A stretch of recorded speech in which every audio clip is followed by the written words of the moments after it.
Hello' friends, বহুত দিন ধৰি ভিডিঅ' আপলোড কৰিব পৰা নাই, সেইটো কাৰণে ভাল লগা নাই। আৰু আজি ভাবিলোঁ কি হৈ আছে সেইটোকে মোৰ বিষয়ে আপোনালোকক জনাওঁ বুলি ভিডিঅ'টি বনাই আছোঁ। ভিডিঅ'টি চাব শেষলৈকে স্কিপ নকৰি। যেতিয়াৰ পৰা বেমাৰে লাগ ধৰিছে এটাৰ পিছত এটা হৈয়ে আছে। তো প্ৰথমতে হৈছিল গলটো ভিতৰত ফুলিছিল দুইফালে, অলপ ভালকৈ খাব নোৱাৰা হৈছিলোঁ। এইটো কিবাকে ডাক্তৰক দেখুৱাই অলপ ভাল পাইছোঁ। তাৰপিছত হ'ল মোৰ দাঁতৰ সমস্যা। দাঁতটো যিটো পিৰালি থাকে নহয়, সেইটো পিৰালি বাহিৰত ছাইডত থৈ কিনে ওলাইছিল। তো সেই দাঁতটো বহুত খুব জোৰে এসপ্তাহে ভালকৈ থাকিব নোৱাৰোঁ। বিষৰ ঔষধ খালেও খুব জোৰে এসপ্তাহ যায়। পিৰালিটো পূৰাকৈ ওলাব পৰা নাই দাঁতটো, সেইটো কাৰণে বহুত বিষ।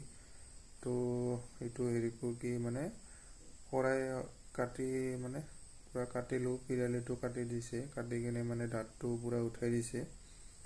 এতিয়া বহুত বিষ সহ্য কৰি আজি এই যিটো চিলাই কৰিছিলোঁ সেইটো আজি কাটি আহিলোঁ। তো এতিয়া ভালকৈ ভাল পোৱা নাই বুলি ক'ব পাৰি। তো যেতিয়া আগতকৈ বহুত এতিয়া বিষটো কমিছে। তো সোনকালে ভিডিঅ' আপলোড কৰিব পাৰোঁ বুলি আশা কৰি আছোঁ। বহুত দিন ভিডিঅ' এনেকুৱা ভাবিছিলোঁ ৰেগুলাৰ ভিডিঅ' আপলোড কৰিম। তো ভিডিঅ' আপলোড কৰিব পৰা নাই, সেইটো কাৰণে চেনেলটো বহুতখিনি ডাউন হৈ গৈছে নেকি, সেইটোৱে মনত বেয়া লাগি আছে। ভিডিঅ' আপলোড নকৰিলে ইউটিউব চেনেলটো ডাউন হৈ যায়, ভিউজবিলাক ডাউন হয়। তো নাজানো। তো আজিও এই বেমাৰী দেহাৰে আকৌ এটা ভিডিঅ' আপলোড কৰিম বুলি ভাবিছোঁ।